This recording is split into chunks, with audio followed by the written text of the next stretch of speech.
नमस्कार। नेपाली झण्डाको साख गिराउनेहरू नै त्यही झण्डाको आड लागेर लाज छोप्न र राष्ट्रवादी कहलिन उत्रिएका दृश्य अहिले छरपष्ट छाइरहेका छन्। एमाले अध्यक्ष केपी शर्मा ओलीले संविधान दिवस मनाउन राष्ट्रिय झण्डासँग सेल्फी खिचाउने जुक्ति फुराए। धरानका मेयरले पाइप बोकेको र रुख रोपेको भरमा आफ्नो सम्पूर्ण पदीय दायित्व पुरा भएको ठाने जस्तै ओलीलाई पनि लाग्यो होला कि मलाई त राष्ट्रवादी आवरण नै फाप छ। भारतीय नाकाबन्दिताका राष्ट्रवाद नै त थियो कि ओलीको नैया पार गर्ने मुख्य अस्त्र। पछि मध्यरातमा बालुवाटारमा भारतीय जासुस छिरेको लगायतका पर्दाहरू उघारिएपछि न हो ओलीमाथि भित्यास आइलागेको, नत्र राष्ट्रवाद भजाउने धन्दा त चकाचक चलेकै थियो। थप श्रव्य दृश्य सहित यहाँ हेरौँ। केपी ओलीको नायकत्वमा राष्ट्रिय झण्डासँग आज संविधान दिवसको छेको पारेर एमालेजनले सेल्फी खिचाए।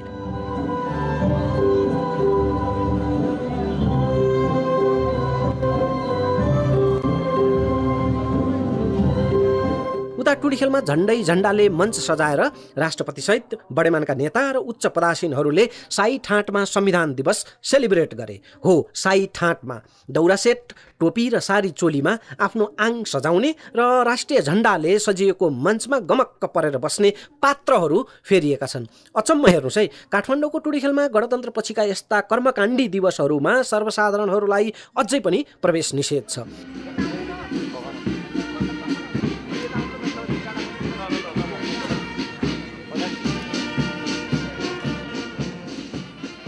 पर्खाल बाहिरका रेलिङ, पोल, रुख, पुल र ढिस्कोहरूमा उभिएर अडिएर झुन्डिएर सर्वसाधारणहरूले भित्री मञ्चमा चलेका भिआइपी नजारा हेर्नुपर्ने बाध्यता छ, जुन राजाका पालामा पनि थियो।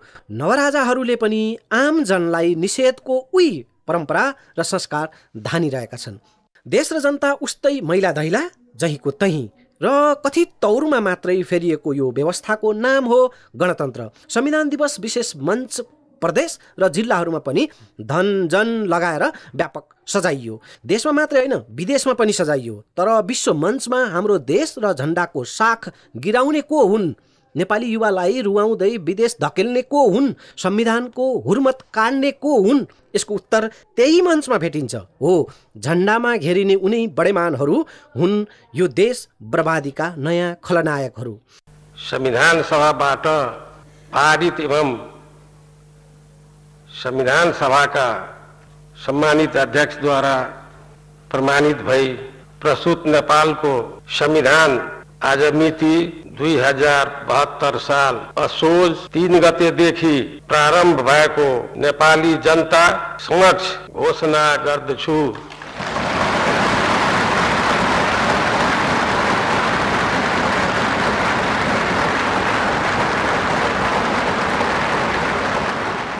नयाँ संविधान जारी भएको आज 8 वर्ष पुरा भएको छ र 8 वर्ष पुग्यो नयाँ राजाहरूको यो देशमा रजगज चलेको। संविधान कार्यान्वयनको गति निकै टिठलाग्दो, सुस्त र निराशाजनक छ, तर नेताको तरक्की शानदार छ। आजित जनता यी दल र नेता नै फेर्न पछिल्ला चुनावमा कसी कसाउमा उत्रिए तै पनि नालायक ठुला नेताहरू आफ्नो असक्षमता र खोटै उल्टै संविधानमाथि थोपरेर संविधान संशोधनको रट्टा मार्न उद्धत छन्। नाच्न नजान्ने आँगन टेढो। नाच्न नजान्ने आँगन टेढो। नेपाल विकसित देश बन्नका लागि अरू सब थोक छ सिवाय सक्षम र नैतिकवान नेतृत्व अभाव त्यसको मात्रै छ। त्यही एक अपुगले बाँकी सबै पुगलाई समेत पङ्गु बनाएको छ र यो देशमा केही हुनेवाला छैन भन्ने मनोदशा बोकेर नेपाली युवाहरू विदेशिन बाध्य छन्। हाम्रो पासपोर्टको हैसियत विश्वकै कमजोर कोटीमा झार्नेहरूले राष्ट्रिय झण्डालाई ढाल बनाएर बुद्धि भुट्न खोज्दैछन्। आफ्नो तुच्छ स्वार्थका खातिर संविधानका व्यवस्थाहरूलाई नै निर्मम ढङ्गले कुल्चनेहरू नै दिवस बनाउन तछाड मछाडमा उत्रिएका छन्। दिवस मनाउन ओली, देउवा, प्रचण्ड, विद्यादेवी हुँदै रामचन्द्रसम्म आफ्नो सत्ता र कुर्सी टिक्नु पर्यो, संविधान नटिक्दा पनि हुन्छ भन्ने रवैयामा व्यवहारबाटै उत्रिएकै हुन्। जगजाहेर छ त्यो। तर हेर्नुहोस् है, संविधान दिवसको सन्देश दिनेहरू को छन्? उनै छन्। संविधानले जे नगर भन्छ त्यही गर्नेहरू छन् संविधान दिवसको शुभकामना दिनेहरूमा। संविधान र अदालतले जे नगर है भनेको थियो, ओलीले बारम्बार त्यही गरे। बारम्बार ओलीले 2 पटक त संसद भङ्ग गरे। व्यक्तिगत र दलीय तुच्छ स्वार्थका लागि संसद बन्धक बनाउनेहरूले संविधान दिवस मनाएका छन्। 3 तहको अदालतबाट दोषी प्रमाणित भएका रेशम चौधरीलाई आम माफी दिनेहरूले संविधान दिवस मनाएका छन्। संसद अधिवेशन बन्द गर्ने अनि अध्यादेशको डन्डा चलाउनेहरूले यो दिवस मनाएका छन्। संसदले तिमीमाथि हाम्रो विश्वास छैन भन्दा भन्दै विश्वासको मत गुमाउँदा पनि पद नछाड्ने लालचीहरूले यो दिवस मनाएका छन्। असंवैधानिक हरकत गर्न राष्ट्रपतिलाई उक्साउनेले मनाएका छन् अनि उकासिनेले पनि यो दिवस मनाएका छन्। संसद किनबेच गर्ने अपहरण गर्नेहरूले मनाए। भ्रष्टाचारका काण्डहरूमा आफ्ना नेता, मन्त्री, पत्नी, छोरा, आसेपासे र नातेदार बचाउनेहरूले मनाए। चुनाव हारेपछि पनि दलमा र सत्तामा पद हत्याउन निर्लज्ज उत्रिनेहरूले मनाए। त्यो पद नछाड्नेहरूले मनाए। प्रधानमन्त्री पद छाड्नु परेपछि रातारात फर्जी सांसद सङ्ख्या शीतल निवासमा बुझाएर देश र जनतालाई झुक्क्याएर जालसाजी गर्नेहरूले पनि संविधान दिवस मनाए। बस्ने संवैधानिक पदमा तर काम गर्ने असंवैधानिकहरूले पनि मनाए। निष्क्रिय भइसकेको विधेयकलाई प्रमाणीकरण गरिदिने, प्रक्रिया पुगेर गएको विधेयकलाई रोकिदिने शीतल निवासीहरूले मनाए। आलोचना, समीक्षा र खबरदारी लोकतन्त्रका मर्म हुन्, तर दलभित्रै विधि पद्धति र खुला छलफलको अभ्यासमा गला निमोट्नेहरूले दिवस मनाए। ओली नेतृत्वको एमाले दलमा लोकतन्त्रको हालत हेर्नुहोस्। प्रचण्ड र देउबाको क्रमशः काङ्ग्रेस र माओवादीमा खुम्चिँदो लोकतन्त्रको स्थिति हेर्नुहोस्। अनि उनीहरूले चलाएका सरकारहरू हेर्नुहोस्। हो, उनै आलोचनात्मक चेतलाई निषेध गरेर लोकतन्त्रलाई दलभित्रै निमोठेर चाकडीमा रमाउनेहरूले मनाए संविधान दिवस। सत्ताका खातिर संविधानका व्यवस्थाहरूको धज्जी उडाउनेहरूले मनाए। प्रधानमन्त्रीको कुर्सी, सिंहदरबार अनि बालुवाटार मात्रै ताक्नेहरूले मनाए संविधान दिवस। जनतालाई झुक्क्याउन र आफ्नो फर्जी क्षमता नभएको क्षमता देखाउन चुनावमा अन्टसन्ट बोल्ने, घोषणापत्रमा फतुर लगाउने तर कार्यान्वयनमा हुती नहुनेले संविधान दिवस मनाए। केन्द्रदेखि प्रदेशसम्म अनेकन तिगडम गरेर सत्ता लम्ब्याउने, सत्ता हत्याउनेहरूले मनाए। कोशीमा हालत हेर्नुहोस् त, त्यहाँ सत्ता गठबन्धनले संविधानको काट्नुसम्म हुर्मत काट्यो।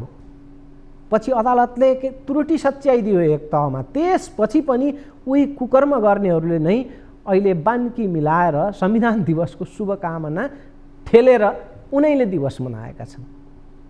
बनाउनु पर्ने कानुन बन्न नदिन संसद र उता संसदीय समितिमा भाँजो हाल्नेले संविधान दिवस मनाएका छन्।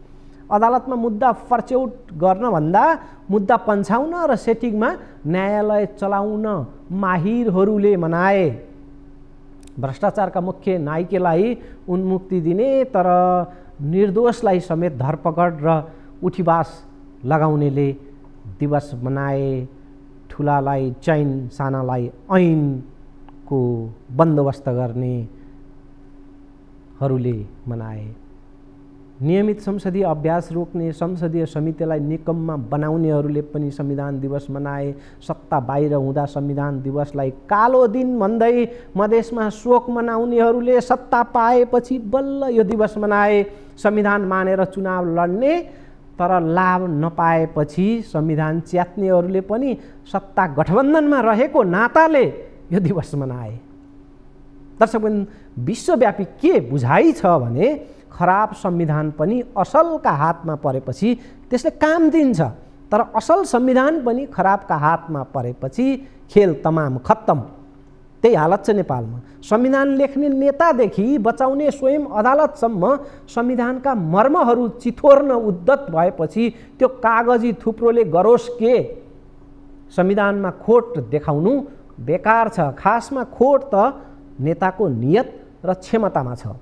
उनैले विकृत पारेको अदालतमा छ।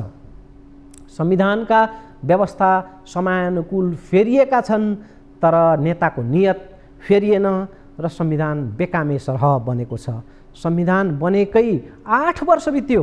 यो अवधि त पर्याप्त छ कि यसलाई फलीभूत पार्न, यसलाई कार्यान्वयन गर्न, तर नेतृत्वको कुनियतका कारण, असक्षमताका कारण संविधानले लाभ दिएको छैन र दोष फेरि उल्टै संविधानलाई नै दिएर निकम्माहरूले आफ्नो असक्षमता लुकाउन खोज्दैछन्। संविधानमा अपुग पक्ष औल्याएर आफ्ना अपुग पक्ष ढाकछोप गर्न खोज्दैछन्। संविधान कार्यान्वयनमा कार्यपालिका, व्यवस्थापिका र न्यायपालिका नै बाधक जस्तो बनेको छ। कारण हो ठुला दलका ठुला नेताहरूको क्षुद्र स्वार्थ, सत्ताका लागि जे पनि गर्ने प्रवृत्ति।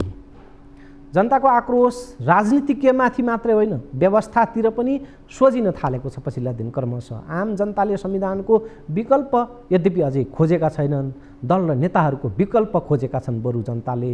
त्यसैले त पछिल्ला चुनावी नतिजामा अलिकति भए पनि बदलाव आयो, तर सातिर नेताहरू नयाँ आएकाहरूलाई पनि असफल पार्ने र आफ्नै रजगत चलाउने ध्याउन्नमा छन्। कतिसम्म भने 5 वर्ष काम गर्न पाउने स्थानीय सरकारलाई पनि ठुला दलका ठुला नेताले काम गर्न नदिने स्थिति बनाएका छन्। कतिपय अवस्थामा त्यो देखिन्छ। जो आफू निकम्मा छ उसले अर्को कामकाजी भएको देखिसक्दैन। त्यही चरित्र छ ठुला दलहरूमा, ठुला नेताहरूमा।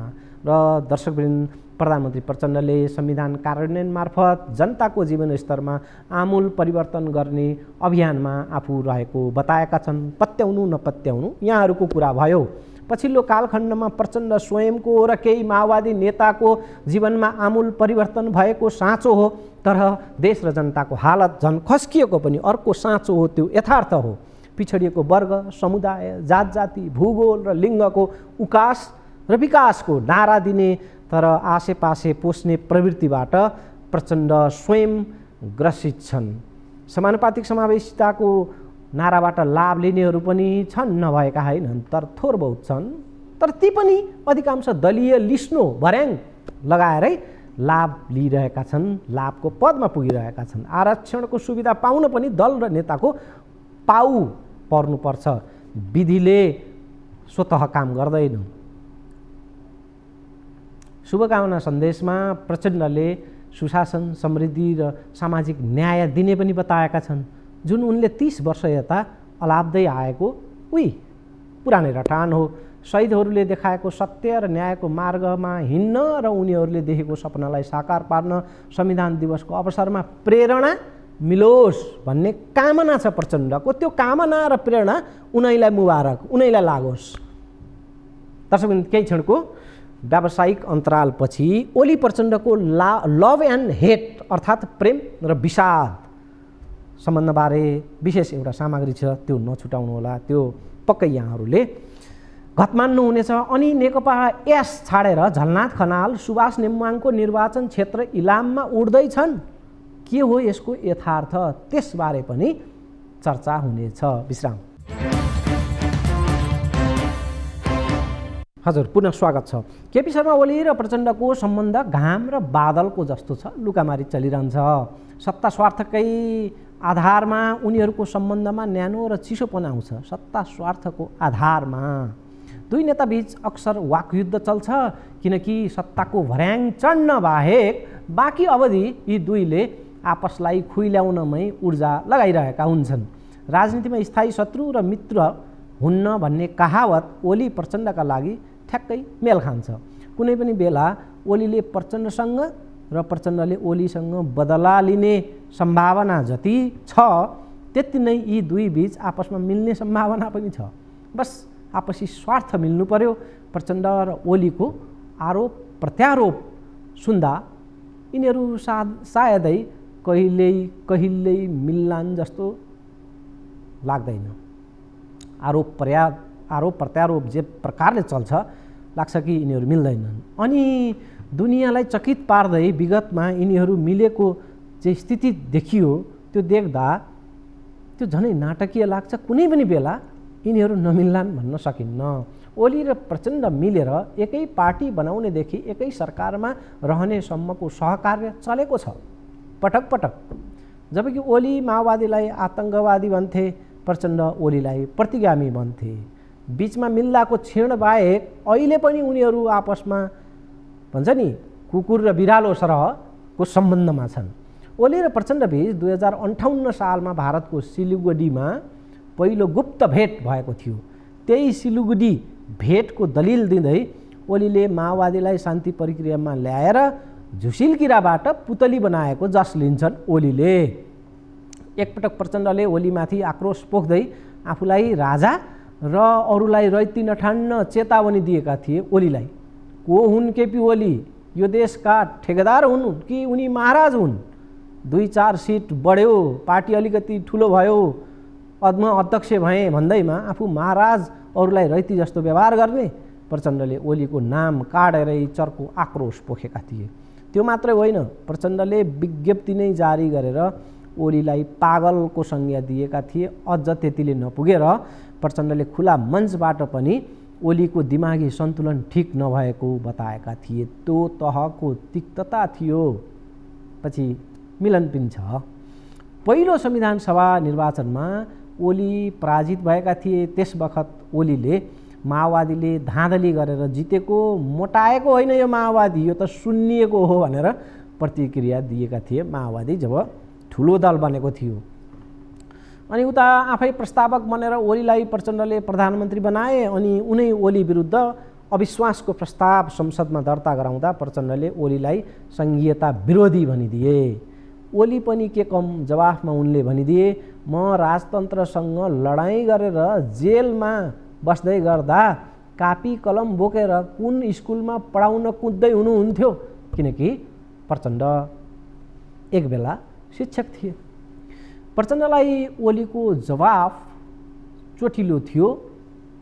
अर्को दनक उनले दिएका थिए, दिनमा 3 चोटि फेरिने तपाईँको बोली र राजनीतिको सम्भावनाको खेल, राजनीतिलाई सम्भावनाको खेल हो भन्ने तपाईँको मान्यता, त्यसको अपव्याख्या गर्दै जुनसुकै घाटको पनि पानी पिउने बानीले प्रचण्डजी कुनै दिन आफैलाई कहाँ पुर्याउँछ हेक्का राख्नु होला, ओलीले चुनौती दिएका थिए।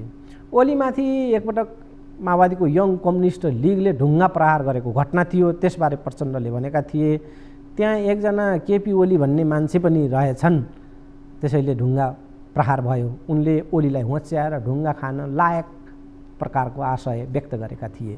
प्रचण्डले लडाकुका नाममा टन्न पैसा खाएको ओलीको निकै पुरानो आरोप रहँदै आएको छ। अहिले पनि त्यो बेला बखत उब्जन्छ। संसद बैठकमै ओलीले माओवादीलाई बाँदरको संज्ञा दिएका थिए।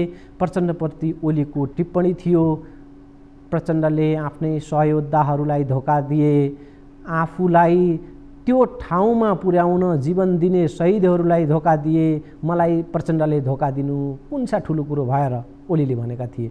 ओली प्रधानमन्त्रीबाट हट्दा संसदमा प्रचण्डका लागि समर्पित गर्दै अरुणा लामाको गीत नै गाएका थिए। ओलीले पोहोर साल खुसी फाट्यो प्रकारको। उनले प्रचण्डका कारण आफ्नो मन फाटेको, चित्त काटिएको बताएका थिए। मैले मेरा मित्रको अर्थात् प्रचण्डको च्यातिएको मन अरुणा लामाको गीतमा भनिए झैँ धेरै पटक सिउने कोसिस गरेँ। प्रचण्डको मन सिउने मैले कोसिस गरेँ, कहिले साँझमा, कहिले बिहानसम्म, कहिले अबेर रातिसम्म, कहिले बिहानै सबेरै, कहिले दिनमा। धेरै पटक फाटेको मन सिलाउने तुन्ने काममा मैले बिताएको छु। तर यता सिलायो अर्कोतिर फाट्ने प्रचण्डको मन थाम्न सकिनँ भन्ने प्रकारले ओलीले संसदमा दुखेसो पोखेका थिए। दुई नेताबीच तिक्तता झल्काउने अभिव्यक्ति सुनौँ, त्यसपछि मित्रताको पाटो चाहिँ बाँकी छ।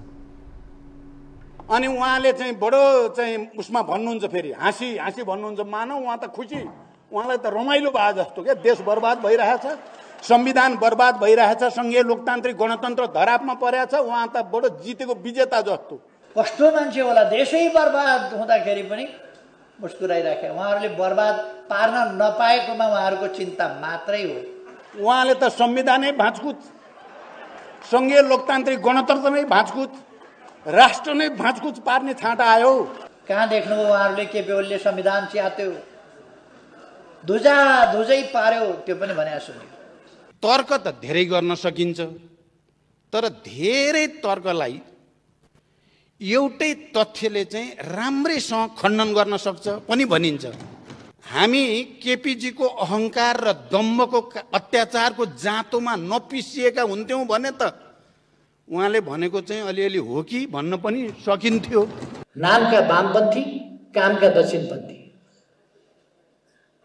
आफ्नै बहुमतको सुदृढ बहुमतको झन्डै 2/3 सरकार आफूहरूले नै उत्पात मचाएर ढाल्ने, किनभने सत्ता कब्जा गर्ने। कब्जा गर्नका लागि हिँड्दा हिँड्दै कब्जा किल्ला काँटा सबै फुत्क्यो। कब्जा गर्ने यो देशमा उहाँले चाहिँ उल्टा पाल्टा सुल्टा कुरा गरेर नि होला होला भन्थे होला, तर हामी यहाँ जिउँदैछौँ र उपस्थित छौँ क्या यहीँ। म प्रचण्डजीलाई सोध्न चाहन्छु, तपाईँको सिनेमा हलमा फिल्म कहिलेदेखि लाग्छ? त अन्त त धुमधाम भइसक्यो त। सबै सिनेमा हलमा त चलिरहेको छ, सबैतिर सिनेमा चलिरहेको छ। प्रचण्डजी, तपाईँको हलमा कहिले लाग्छ सिनेमा? हामी हेर्न चाहन्छौँ त्यो सिनेमा। सधैँ टेलर मात्रै किन प्रचण्डजी? सिनेमा चलाउनुहोस् न तपाईँको हलमा। हल किन रित्तै? किन ताला लागेको छ तपाईँको हलमा? दर्शक, नेता चरित्रको हामी चर्चा गर्दैछौँ। सन्दर्भ छ संविधान दिवसको। स्वार्थका लागि नेता मिल्ने र स्वार्थकै लागि फुट्ने। सत्ता प्राप्त हुन्छ, मिल्ने, सत्ताकै कारण फेरि फुट्ने। यो तहमा उत्रने नेताहरूले संविधानको त्यो किताबी पुञ्जलाई स्वार्थका लागि परिआउँदा च्यात्ने र परिआउँदा संविधान दिवस मनाउने, झन्डासँग सेल्फी खिच्ने प्रकारको रवैया अपनाउने गरेका छन्। त्यसबाट नेताको चरित्र जान्न सकिँदैन। स्वार्थका लागि जे पनि गर्ने प्रकारको छ। संविधानको विधि प्रक्रिया, त्यसका प्रावधानहरूमा टेकेर नेताहरू चल्ने भन्दा पनि स्वार्थका खातिर चल्ने जो स्थिति छ। अब हामीले यो खण्डमा ओली प्रचण्डको शत्रुतापूर्ण स्थितिको अलिकति चर्चा गऱ्यौँ, तर त्यही सत्ता हो जसले यी नेतालाई मित्रताको गाँठोमा पनि फेरि एका ठाउँ ल्याइपुर्याउँछ। संविधान जारी गर्ने सवालमा भएको 16 बुँदे सहमतिले ओली प्रचण्डलाई निकट बनाएको थियो। एउटा बेला थियो त्यो। संविधान जारीपछि ओलीलाई प्रधानमन्त्री बनाउन होस् वा नाकाबन्दीको त्यो जटिल परिस्थितिमा, दुवै अवस्थामा प्रचण्डले ओलीलाई पछाडिबाट बलियो साथ दिएका थिए। त्यसैले नेकपालाई अलिकति विस्तारित गर्नपछि, एकीकृत भएपछि अथवा चुनावमा यी दुई कम्युनिस्टलाई मत दिएर जनताले साथ पनि दिएका थिए। पृष्ठभूमि त्यो प्रकारको थियो। संविधान जारीपछि ओलीलाई प्रधानमन्त्री बनाउने दलीय सहमति काङ्ग्रेसले उल्लङ्घन गरेको विषयमा ओलीभन्दा बढी आक्रामक प्रचण्ड देखिएका थिए। यस्तो बेला थियो कुनै बेला ओलीलाई छुँदा, धम्क्याउँदा, चोट पुर्याउँदा प्रचण्डलाई दुख थियो। 2074 असोजमा धेरैलाई सुईको समेत नदिई एमाले र माओवादीलाई एउटै पार्टी बनाउने उद्घोष गरेर चुनावमा कार्यगत एकता यी दुई नेताहरूले गरे र चुनावपछि 2075 जेठ 3 गते पार्टी एकता नै यी दुईले फत्ते गरे र त्यो मञ्चमा बडा उल्लासको माहौल थियो।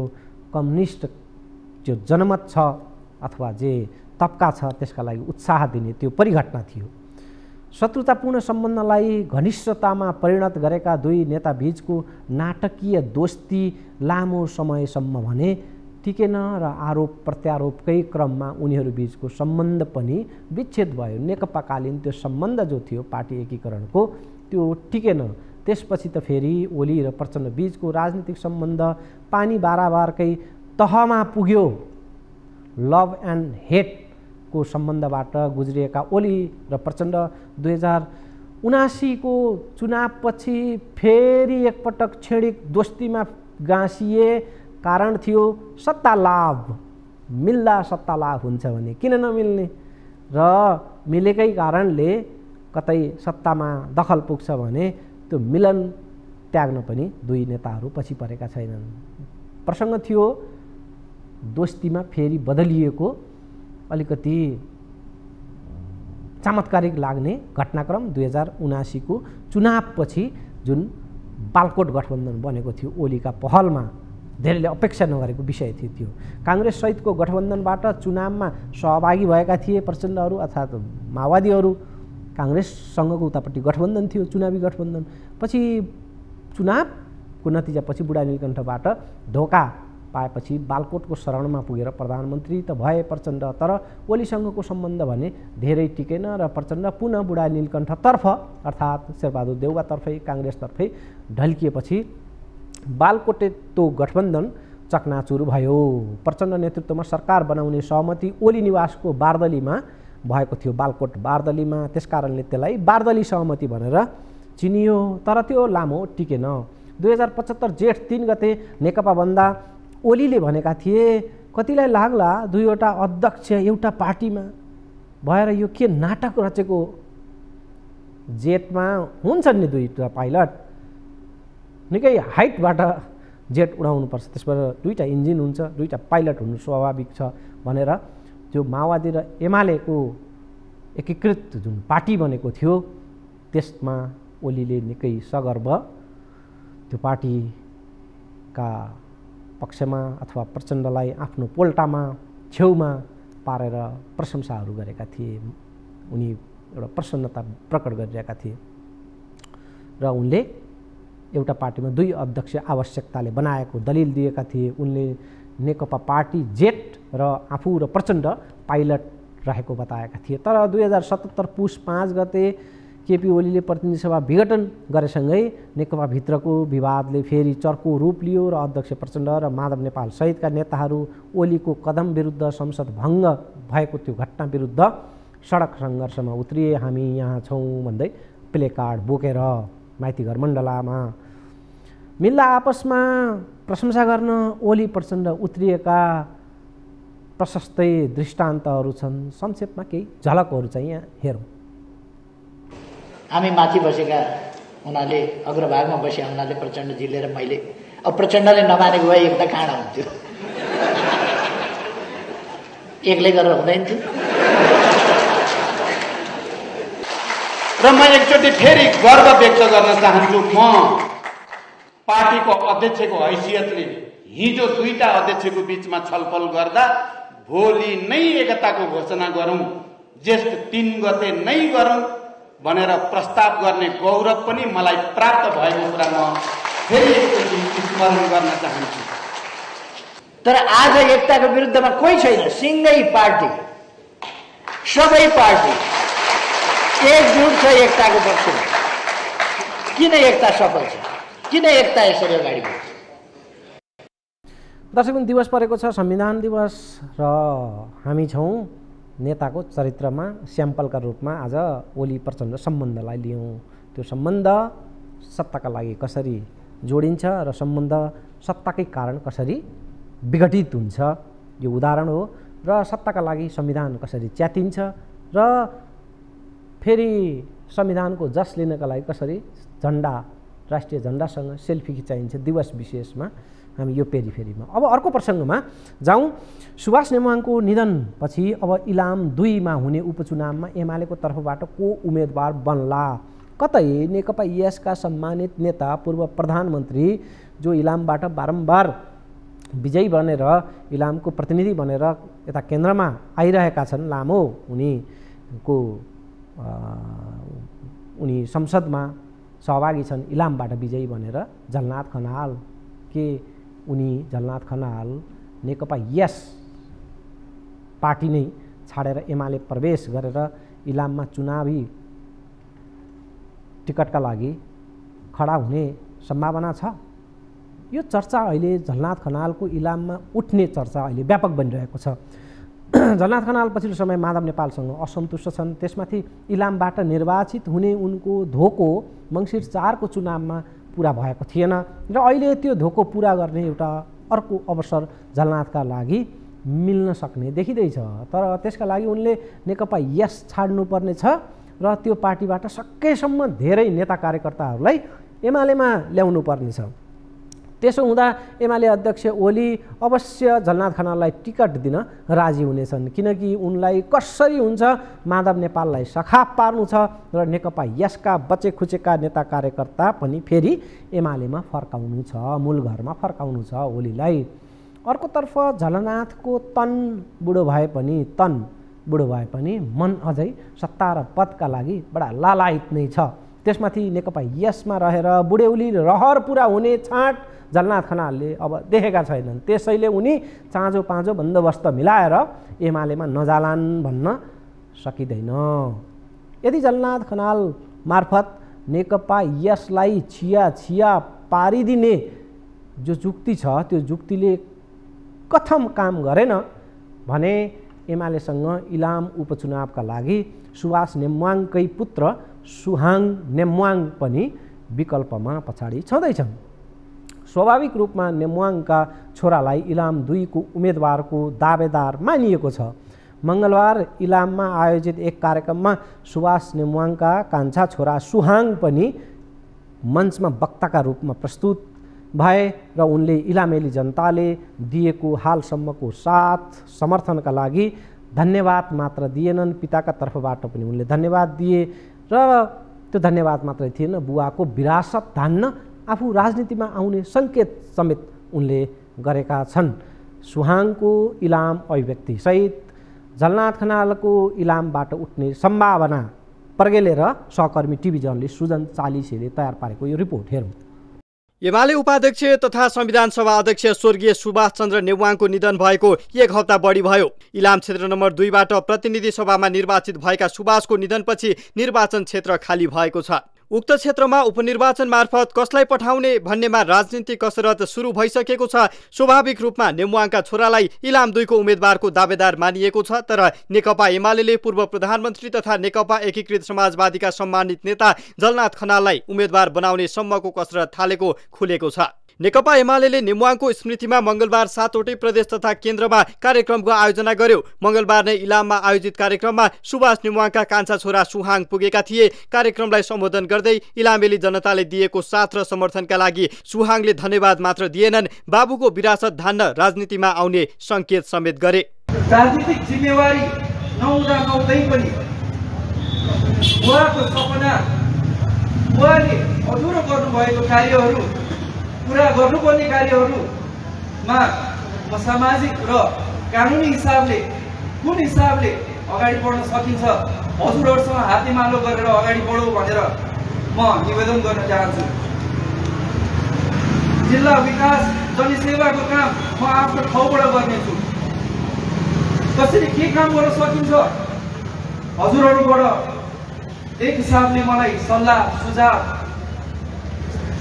र सहयोग छोरै भनेर मलाई गरिदिनु होला। केही दिन अघि एमाले नेताहरू नेम्वाङ प्रति श्रद्धाञ्जली अर्पण गर्न बालुवाटार स्थित निवास पुग्दा आभार प्रकट गर्दै सुहाङले पिताले गर्न बाँकी काम धेरै रहेकाले ती काम पूरा गर्न पार्टीले आत्मबल प्रदान गर्ने विश्वास व्यक्त गरेका थिए। हामीलाई आत्मबल प्रदान गर्न आउनु भएकोमा म एकदम आभार छु, हाम्रो परिवारकोमा आभार छन्।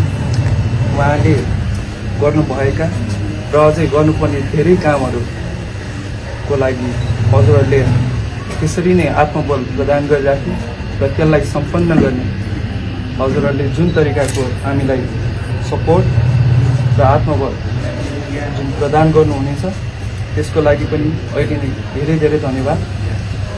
सुहाङले यस्तो बताए पनि नेकपा एमालेको इरादा केही फरक देखिएको छ। एमालेले सुहाङ होइन 2 वर्ष अघि पार्टी फुटाएर अलगिएका झलनाथ खनाललाई टिकट दिएर उम्मेदवार बनाउने तयारी थालेको बताइएको छ। नेकपा एकीकृत समाजवादी भित्र पछिल्लो समय चर्को असन्तुष्टि जनाइरहेका झलनाथलाई पार्टीमा फर्काउने प्रयास स्वरूप चुनावको टिकट दिने रणनीति एमालेले बनाएको हो। झलनाथलाई भित्र्याउन सके उनी सहित अधिकांश केन्द्रीय सदस्य र एकीकृत समाजवादीका 10 मध्ये कम्तीमा 7 जनासम्म सांसद एमालेमा फर्किने विश्वास एमालेको छ।